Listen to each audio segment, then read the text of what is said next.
क्या लिखा हुआ आ रहा है बेटा? Sir, what is a constitution?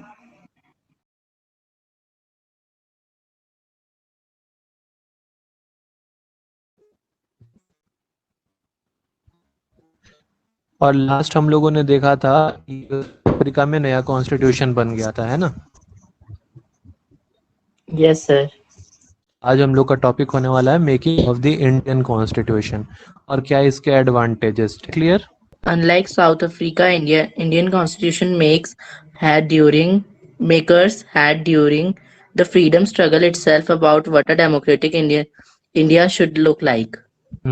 तो यही चीज यहाँ पे कही जा रही है कि जब इंडिया का कॉन्स्टिट्यूशन बना ना, तो फ्रीडम से पहले ही यहाँ के लोगों के मन में जो लीडर्स थे, उनके मन में क्या चल रहा था कि क्या हमें करनी है, हमें कैसे इंडिया को डेमोक्रेटिक बनाना है और कौन कौन सी चीजें हमारे इंडिया में होनी चाहिए। इन चीज की फ्रीडम स्ट्रगल हुआ था, आपको याद होगा। Yes, sir. ठीक है, स्क्रीन अभी चेंज की थी मैंने, वापस से आ गई या फंस रहा है? सर कॉन्स्टिट्यूशनल डिजाइन लिखा हुआ है। कॉन्स्टिट्यूशनल डिजाइन लिखा हुआ है, अभी ठीक है? अब चेंज हो गया। ठीक है।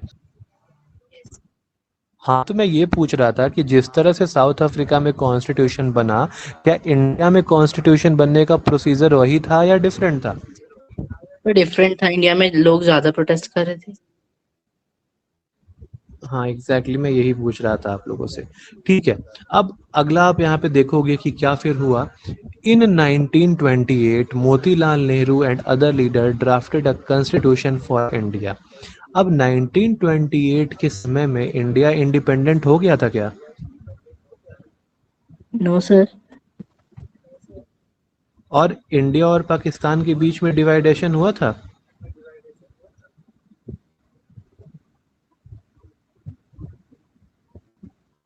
No sir. तो बेटा 1928 में ना ही इंडिया और पाकिस्तान का बंटवारा हुआ था, ना ही इंडिया आज़ाद हुआ था। तो 1928 के समय पाकिस्तान और इंडिया दोनों के लोगों ने मिल के भारत का कॉन्स्टिट्यूशन लिखा था। तो Karachi session of the Congress deliberated on how independent India should look like. ये लाइन पढ़ने में बहुत कॉम्प्लेक्स लग रही होगी, बहुत बहुत सिंपल है। ठीक है, कराची सेशन कहने का मतलब है वैसी मीटिंग, वैसा सेशन जो किस जगह पे हुआ हो? कराची। ठीक है, वेरी गुड। अब कराची में हुआ है सेशन ऑफ कांग्रेस। कांग्रेस मतलब कांग्रेस पार्टी नहीं, जब कुछ ग्रुप मिलके एक साथ बात करते हैं किसी मैटर पे तो उसे भी हम कांग्रेस कहते हैं। और डेलिब्रेटेड का मतलब होता है अपने आइडियाज को प्रेजेंट करना। किस चीज पे आइडियाज प्रेजेंट किया? कि how independent India should look like, कि जो भारत हमारा होगा, आजाद भारत होगा, वो कैसा होगा। तो एक बार फिर से इस लाइन को, पैराग्राफ को ध्यान से देखना, मैं समझा रहा हूँ कि 1928, ठीक है, ये 1928 के टाइम मोतीलाल नेहरू और बाकी सारे लीडर किस जगह पे बेटा? सर कराची। ठीक है, कराची मिलने के बाद इन्होंने एक की जिसको हमने कांग्रेस कहा, और इन्होंने ये चर्चा किया कि भाई डिपेंडेंट इंडिया होगा वो किस तरह का होना चाहिए। तो ये पॉइंट क्लियर है सेकंड वाला? Yes sir. ठीक है, अब आगे बढ़ते हैं।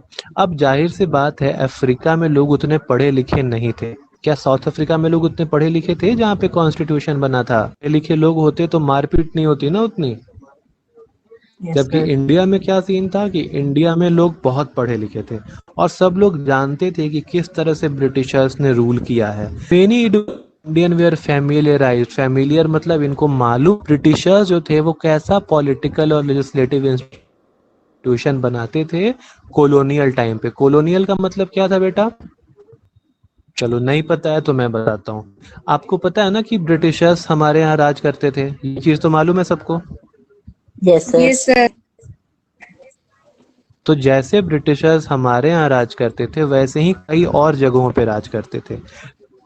तो उन सारी जगह लग गया था कॉलोनीज। तो ब्रिटिशर्स की क्या थी, कॉलोनीज थी। तो इंडिया भी क्या था, ब्रिटिशर्स का क्या था, एक कॉलोनी। एग्जैक्टली कॉलोनी था। तो इसीलिए ब्रिटिशर्स के रूल को हम कॉलोनियल रूल कहते हैं। क्या कहते हैं? Sir colonial. Colonial. Very good.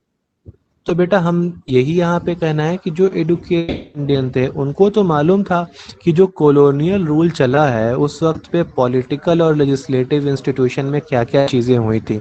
तो क्या वो लोग कॉन्स्टिट्यूशन बनाने में वही सब गलती करेंगे? No sir. ठीक है, आगे बढ़ते हैं। Of thinking and deliberation on the framework of the constitution had another benefit. आपने देखा था कि साउथ अफ्रीका का कॉन्स्टिट्यूशन बनने में तकरीबन मतलब बन गया, उसके बाद उसको इम्प्लीमेंट होने में 2 साल लग गए थे। हमने देखा था ना ये चीज। Yes sir. Yes sir. तो भारत का कॉन्स्टिट्यूशन भी है, उसको भी तकरीबन हम बताते हैं कि 2 साल कुछ महीने और कुछ दिन लगे थे। लेकिन बेटा एक चीज ध्यान में रखो, एक चीज बनी थी कॉन्स्टिट्यूएंट असेंबली। तो कॉन्स्टिट्यूएंट असेंबली के बनने के बाद से जिस दिन अपना कॉन्स्टिट्यूशन लागू हुआ इंडिया में, उस दिन तक का ड्यूरेशन गिना जाता है 2 साल कुछ महीने और कुछ। ठीक है, कब से गिना जाता है बेटा? कॉन्स्टिट्यूएंट असेंबली के बनने के बाद से। अंडरस्टूड है? Yes sir. लेकिन एक बात बताओ, क्या कॉन्स्टिट्यूएंट असेंबली के बनने के पहले कभी कॉन्स्टिट्यूशन के बारे में कोई चर्चा नहीं हुई होगी?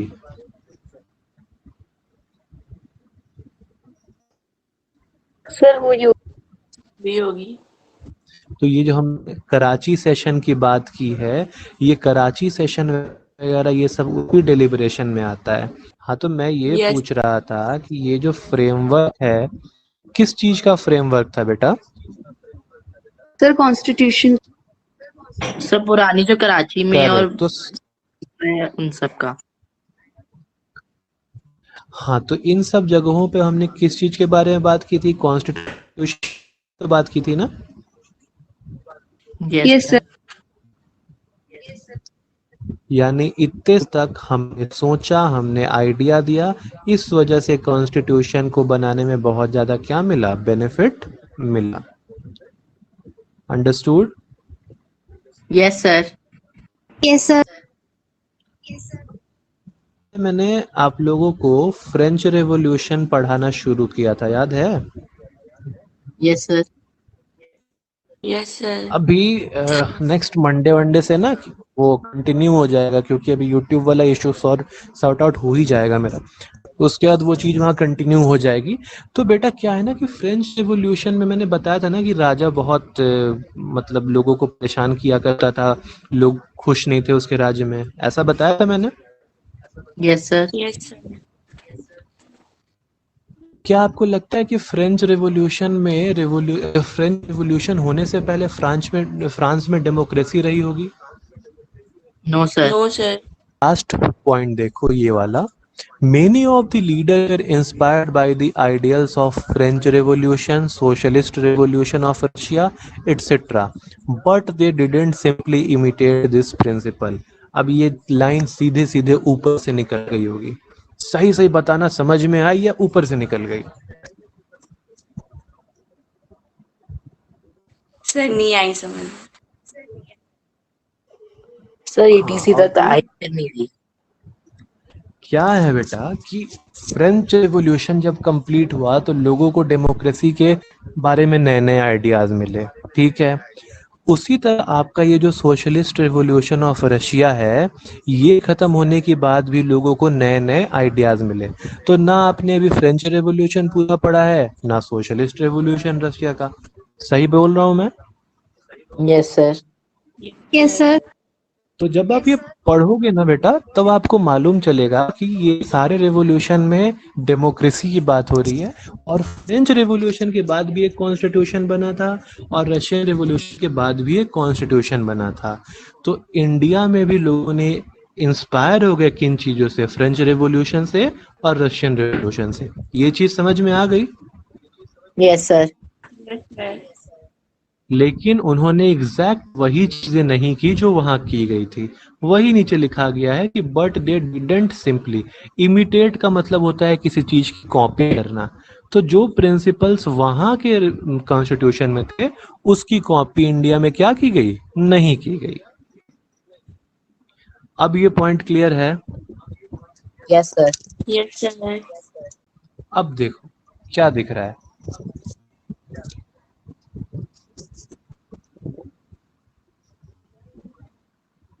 The Constitution Assembly. पढ़ो बेटा, क्या Nine- दिख रहा है?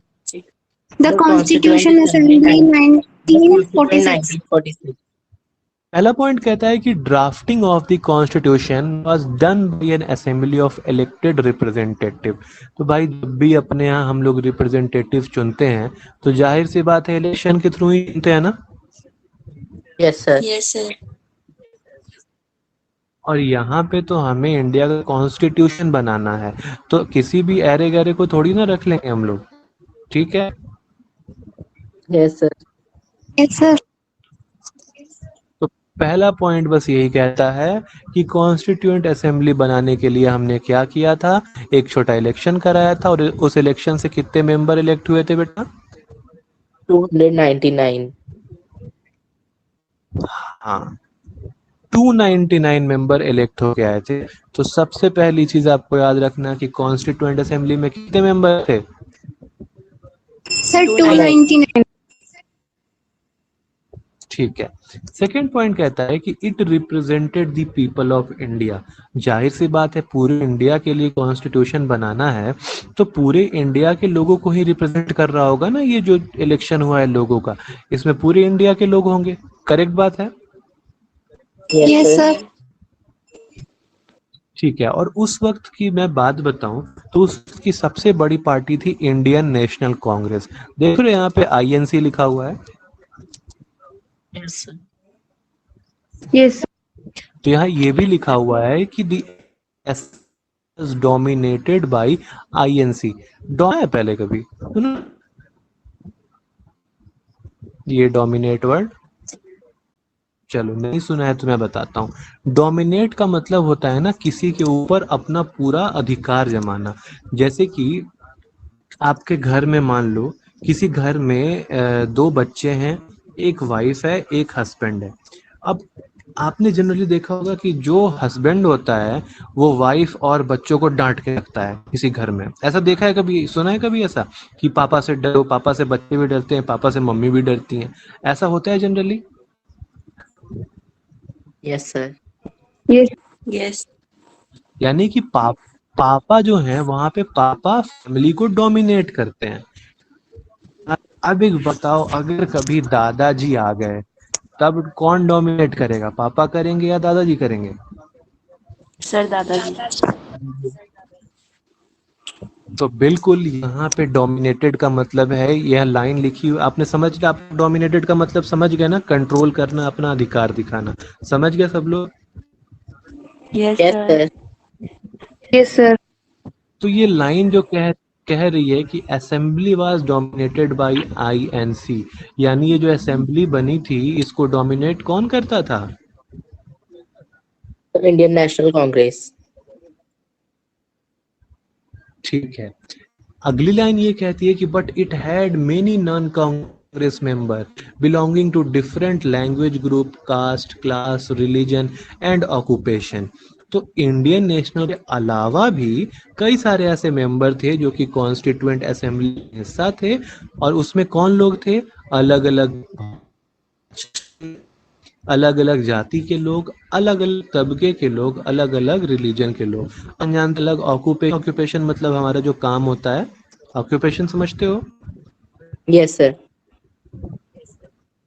तो अपने इंडिया में अलग जो मैंने रेड से मार्क किया है, जैसे language, caste, class, religion, occupation, तो अपने इंडिया में सब एक जैसा है या फिर सब अलग अलग है? तो सब अलग अलग है। ठीक है, यानी कि तब की कहानी फिर से हम लोग जान लेते हैं।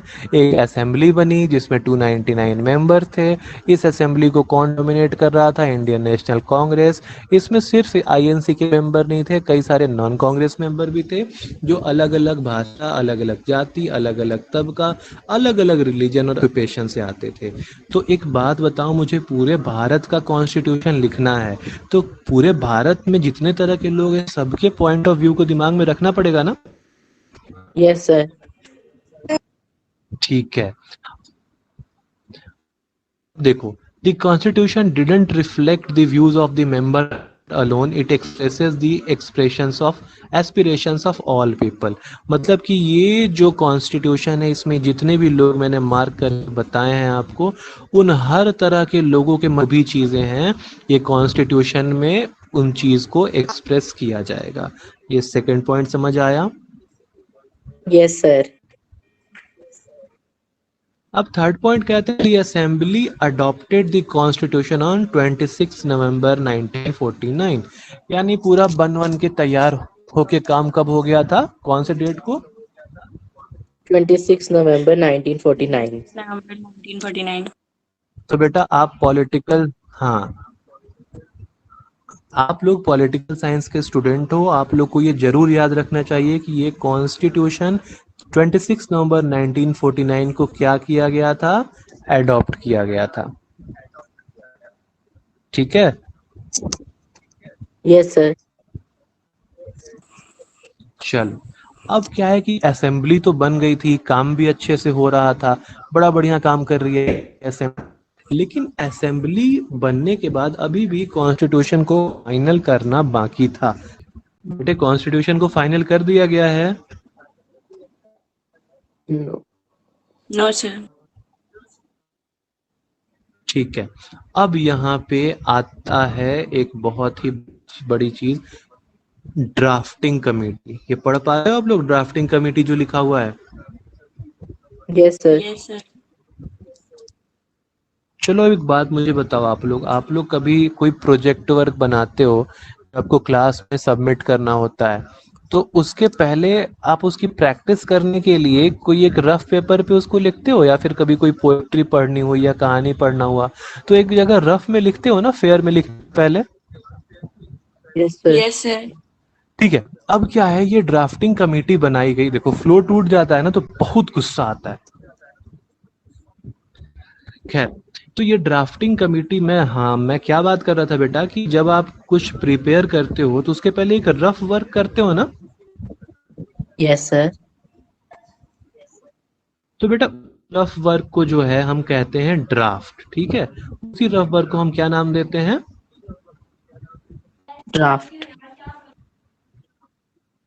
तो बेटा जिस कमेटी ने कॉन्स्टिट्यूशन का ड्राफ्ट तैयार किया उस कमेटी को हमने क्या नाम दिया?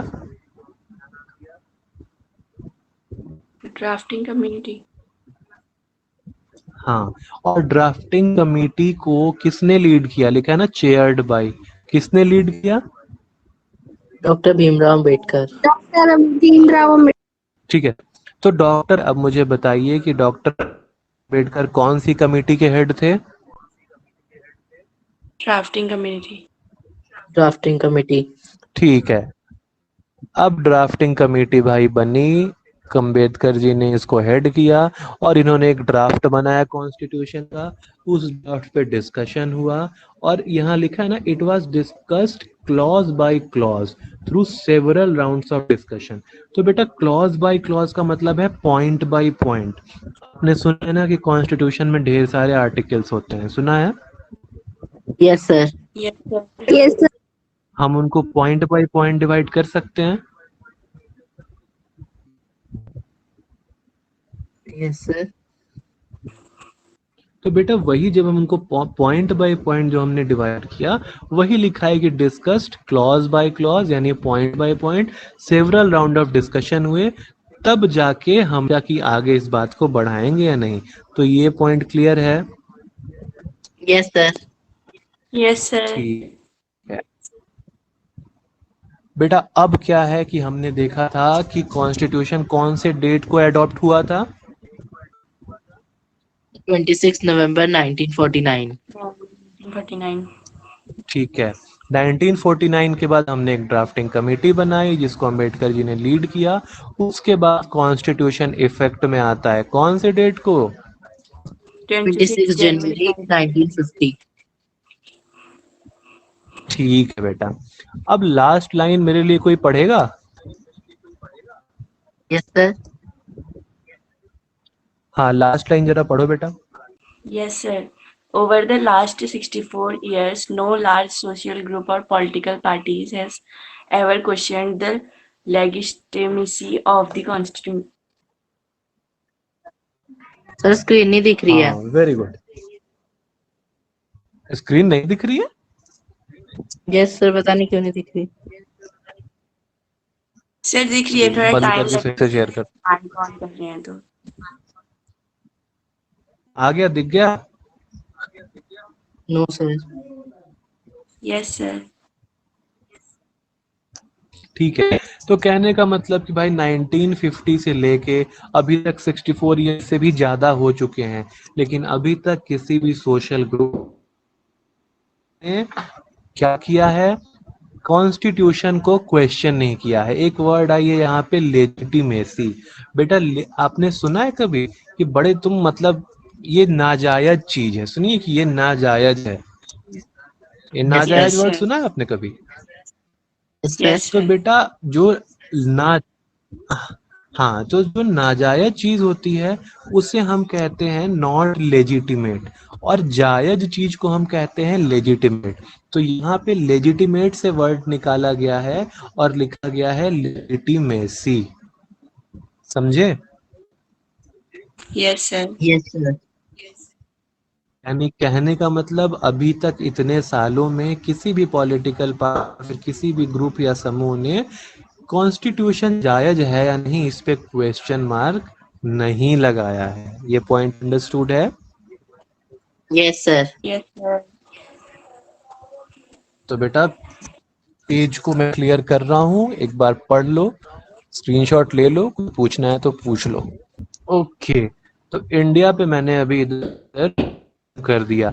ये प्रियम्बल मैं आप लोग को अभी पढ़ाऊंगा नहीं, ये मैं बताता हूँ क्योंकि ये सब आप पढ़ चुके हो। अब आप हमने कब पढ़ लिया? तो बेटा एनसीईआरटी की बुक आप सबके घर में है ना? Yes sir. Yes sir. तो उस पे देखते होगे कि जब आप बुक खोलते हो तब या फिर एंड वाले पेज पे ये प्रियम्बल दिया रहता है। कभी देखा है आप लोगों ने? Yes sir. तो ये प्रियम्बल बेसिकली कहता क्या है? तो सबसे पहली चीज, we the people of India, मतलब हम भारत के लोग, ठीक है।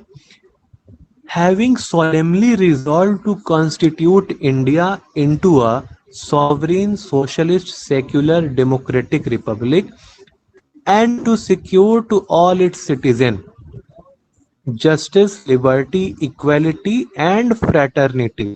ये चार चीजें।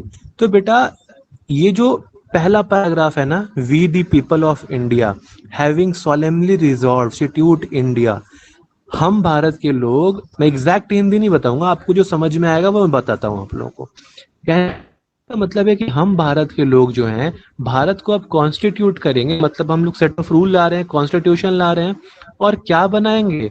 सॉवरेन। सॉवरेन का मतलब मालूम है आप लोग किसी को? सर नहीं पता। एनीवन? कोई ट्राई करना चाहेगा?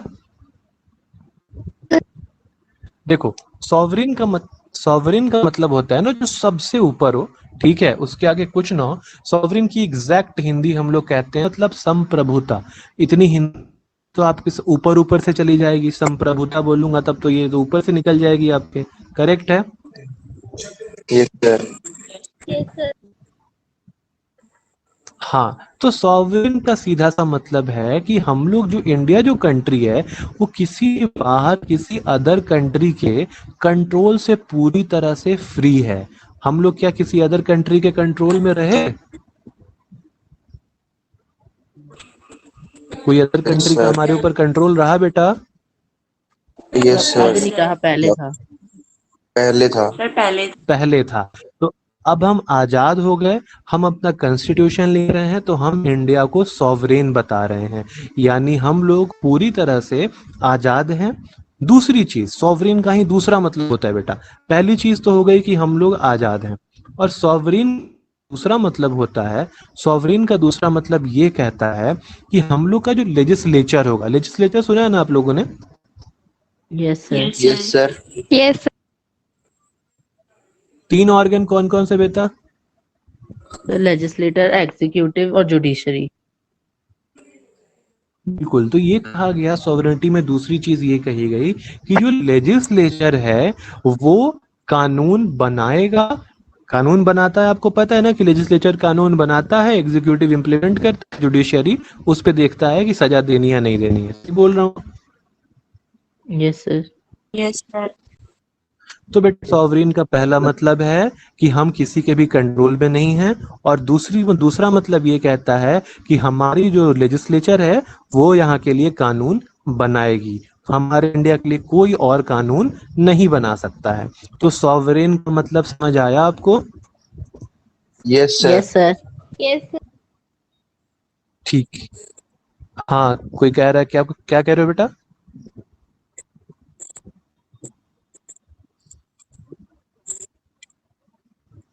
कुछ कह रहे थे बेटा, कोई बोलो। सबको समझ में आ गया है सॉवरेन का मतलब? Yes, yes sir. सर। चलो, अब दूसरा वर्ड क्या दिख रहा है सॉवरेन के बाद?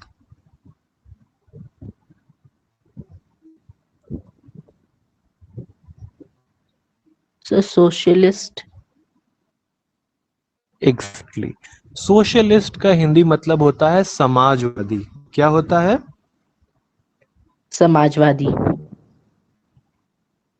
और बेटा ये सोशलिस्ट वर्ड जो है ना, ये जब कॉन्स्टिट्यूशन बना तब नहीं था, ये सोशलिस्ट वर्ड जोड़ा 1976 में। कौन सी ईयर में जोड़ा गया? 1976. 76 हाँ, तो सोशलिस्ट का मतलब क्या होता है कि हम लोग जो हैं एक मिक्सचर हो जाता है। जब सोशलिस्ट की बात करेंगे ना, तो एक मिक्सचर हो जाएगा, कॉम्बिनेशन हो जाएगा, किस चीज का? इकोनॉमी का, जहाँ पे जो प्राइवेट है और जो सरकारी हैं, ये दोनों ही चीज क्या करेंगे, एक साथ चलेंगे। तो अपने इंडिया में क्या सिर्फ प्राइवेट जॉब वाले हैं, या फिर सिर्फ सरकारी जॉब वाले हैं, या फिर दोनों का कॉम्बिनेशन है? So दोनों का कॉम्बिनेशन है। combination है. सर दोनों का कॉम्बिनेशन हाँ बिल्कुल। तो सोशलिस्ट का मतलब यही होता है बेटा कि सोशलिस्ट जो सोच होती है, समाजवादी सोच, ये कह रही है कि जो हमारी इकोनॉमी होगी वो मिक्स्ड इकोनॉमी होगी। और ऐसा क्यों करना पड़ा? क्योंकि इंडिया को अगर हमें एडुकेटेड करना है, अगर पॉवर्टी से निकालना है, तो उसके लिए सबके पास एटलीस्ट जॉब तो होनी चाहिए। सबको सरकारी जॉब मिल जाएगी ऐसा जरूरी है क्या? No, No, sir. sir. No no sir. तो इसीलिए ये सोशलिस्ट वर्ड डाला गया कि ये सोशलिस्ट का मतलब होगा समाजवादी। समाजवादी जो मिक्स्ड इकोनॉमी होगी, जिसमें private as well as government sector काम करेंगे। अब जो तीसरा वर्ड है, ये तो आप लोगों ने 6 से सुन रखा है। क्या है ये तीसरा word? The secular democratic republic. हाँ, तीसरा सिर्फ सेक्युलर है। डेमोक्रेटिक अलग है, रिपब्लिक अलग है। तीसरा क्या है? सिर्फ सेक्युलर। Secular. Yes, sir. तो तो सेक्युलर का मतलब क्या होता है बेटा, पता है किसी को? Yes, sir. क्या होता है बताइए? सर जो किसी रिलीजन का सपोर्ट नहीं करता. बस सिंपल है। सेक्युलर का सीधा सा मतलब हुआ कि हम किसी भी पार्टिकुलर रिलीजन को सपोर्ट नहीं करेंगे। हमारे यहाँ जितनी आज़ादी हम हिंदुओं को देंगे, उतनी ही मुस्लिमों को देंगे, उतनी ही सिखों को देंगे, और उतनी ही ईसाइयों को देंगे।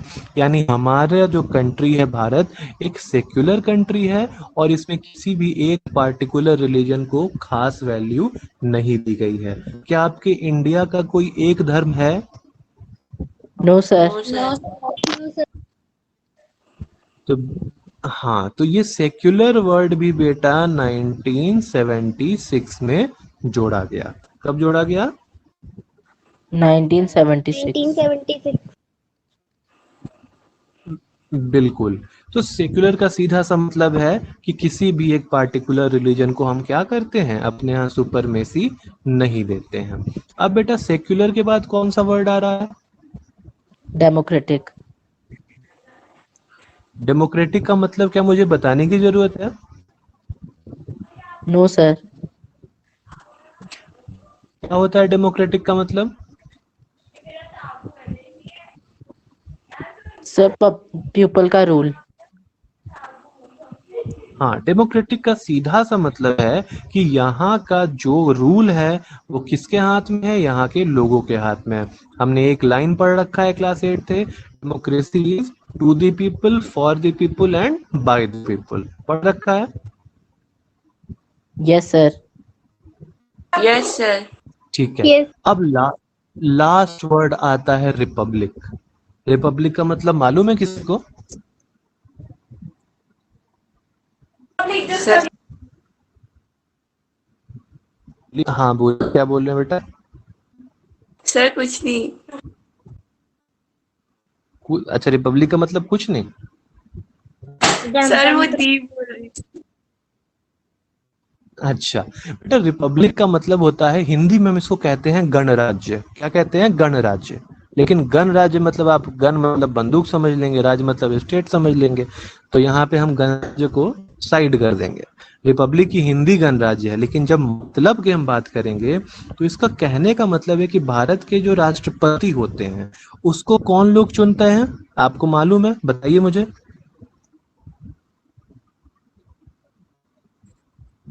Sir public. राष्ट्र तुम्हारे पापा प्रेसिडेंट के चुनाव में वोट डालने जाते हैं क्या बेटा, या फिर आपके अंकल? Sir MLA. हाँ बोलो, क्या बोल रहे हो? Sir MLA. आप लोगों की आवाज कट रही है एक्चुअली, फिर से रिपीट करो बेटा, क्या कहा आपने? Sir MLA. ठीक है, मेरी आवाज आ रही है ना सबके पास? Yes sir. Yes, sir. तो रिपब्लिक का सीधा सा मतलब है कि जिस भी जगह की हम बात कर रहे हैं, तो यहाँ हम किस जगह की बात कर रहे हैं? इंडिया। तो बेटा रिपब्लिक का सीधा सा मतलब है कि इस जगह का जो हेड होगा, अपने यहाँ कौन है? प्रेसिडेंट होता है। Yes, sir. अरे प्रेसिडेंट होता है ना head. Yes sir. Yes, sir. Yes, sir. तो गणराज्य यानी रिपब्लिक का मतलब यही होता है कि वहां के हेड को जो चुनने वाले लोग होंगे, जैसे मान लो ए बी सी ई, इनको जो चुनने वाले लोग होंगे, इनको पहले से ही कुछ लोगों ने मिल के चुना हुआ है। यानी कि ये A B C D E जो एमपीज और एमएलए पहुंच रहे हैं आपके पार्लियामेंट में, वो खुद से पहुंच गए या हमने चुन के भेजा है उनको? सर हमने चुन के भेजा है। ठीक है, तो कहने का मतलब हमने कि जो चुन के हेड भेजा। होगा उनको वो लोग चुनेंगे। हाँ, तो रिपब्लिक का मतलब कि वो जो हेड होगा उनको वो लोग चुनेंगे जिनको हमने चुन के भेजा है। और दूसरी चीज कि किसी रिपब्लिक में जो भाई पॉलिटिकल सोशलिज्म जो होता है, तो किसी भी रिपब्लिक में किसी एक आदमी के हाथ में पावर नहीं होगी। तो अगर हम रिपब्लिक कह रहे हैं तो क्या प्रेसिडेंट के हाथ में सारी पावर होती है क्या बेटा इंडिया की? No sir. Yes, sir. No, sir. Power divided होती है, हर लेवल पे पावर की शेयरिंग होती रहती है। Yes, sir. Yes sir. ठीक है, तो यहाँ पर प्रियम्बल में जो वर्ड्स आए हैं, sovereign, socialist, secular, democratic, Republic, क्या इन वर्ड्स का मतलब आपको समझ में आ गया है अच्छे से? Yes sir. Yes, sir. तो बेटा जी प्रियम्बल हम लोग देख के इग्नोर कर देते हैं कि अरे ठीक है, लेकिन प्रियम्बल बहुत ही अंडरस्टैंड करने वाली चीज है। अभी आप लोगों ने प्रियम्बल में इतनी दूर की चीज समझ ली, अब किसी को भी इतनी दूर की चीज अच्छे से बता दोगे ना? Yes, sir. Yes sir. तो बेटा आज की क्लास हम यहीं खत्म करेंगे। अगली क्लास में मैं आपको प्रियम्बल की बात का मतलब अच्छे से समझाऊंगा। आपने आज तक जब भी प्रियम्बल देखा तो क्या आपको मालूम था कि प्रियम्बल में इतनी डीप मीनिंग छिपी होती है? No, sir. No sir. तो बेटा पता है आप लोगों को कि आप लोग तो अभी स्कूल में हो, लेकिन कई ऐसे लोग हैं जो बैंकिंग की प्रिपरेशन कर रहे हैं, एसएससी की प्रिपरेशन कर रहे हैं और यूपीएससी की प्रिपरेशन कर रहे हैं, उन तक लोगों को प्रियम्बल नहीं मालूम होता है। तो वो प्रियम्बल हमें कौन सी क्लास में पढ़ाया जाता है? क्लास 9th में। क्लास 9th में हमारे क्या करते हैं, हाँ बेटा ये देखो ये प्रियम्बल है, ये प्रियम्बल में क्या लिखा है, द पीपल ऑफ इंडिया। समझ में आ गया? बच्चे क्या बोलेंगे? हाँ सर समझ में आ गया। लेकिन प्रियम्बल की डीप मीनिंग क्या समझ में आती है किसी को? No sir. तो आप लोग को जरूरी है कि आप लोग प्रियम्बल की मीनिंग अच्छे से समझो, ताकि कल को कोई ये ना कहे कि मोहित सर के स्टूडेंट को प्रियम्बल का मतलब नहीं आता है। ठीक है, तो आज की क्लास समझ में आई सबको? Yes, sir. Yes sir. ठीक है बेटा, तो अब ना हम लोग अब परसों क्लास लेंगे, दोपहर का वही टाइम रहेगा। आज तो मुझे जाना पड़ा, कुछ काम था, तो परसों वही टाइम पे क्लास होगी और क्लास की रिकॉर्डिंग अभी अवेलेबल हो जाएगी, आप लोग देखना। स्टडी मटेरियल अभी मैंने डाला, आप लोगों में डाला है? मैंने अभी नहीं डाला है शायद। No sir. No, sir. कोई बात नहीं, अभी आप लोग देखिए और पढ़ाई लिखाई करिए, और अगली क्लास में मिलने तक क्या लिखता हूँ मैं जाते जाते? Keep learning. Keep learning. चलिए बेटा, एक एक करके क्लास लीव कर दीजिए। Bye bye. Thank Thank you you, sir. Sir. Sir. Thank you, Thank you, thank you, sir. Thank you. Sir, हाँ बेटा। सर इस क्लास में कोई और भी ज्वाइन कर सकता है क्या? बेटा आपकी आवाज क्लियर नहीं आ रही, तो फिर से बोलोगे? सर इस क्लास को और कोई भी ज्वाइन कर सकता है क्या? किसको ज्वाइन करना है? सर मेरी बहन है उसको। मैम है? बहन सिस्टर। अच्छा ओके, बहन है। किस क्लास में है? वो 9th में हो गई अब। अच्छा, वही उसी स्कूल से है? नहीं सर, पहले थी उसमें अरावली में। अच्छा चलो ठीक है, आप बताना जब उनसे, आप उनको लिंक, आपके पास लिंक आया है ना इसका? Yes sir. क्या नाम है उनका, आपकी बहन का? नीलम। चैट में लिख दो, आपकी आवाज कट रही है, चैट में लिख के बता दो मुझे।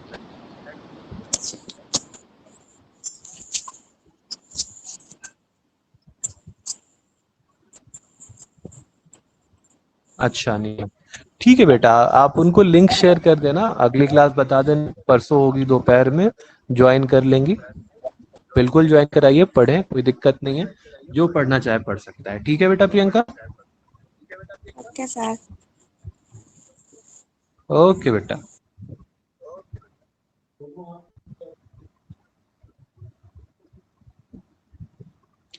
बच्चे आप लोग भी एक एक करके लीव करिए। निवेदिता, दिव्या, समझ आया? कोई प्रॉब्लम आप लोग को, कुछ पूछना है? No, sir. चलो बेटा आप लोग भी लीव करो एक एक करके।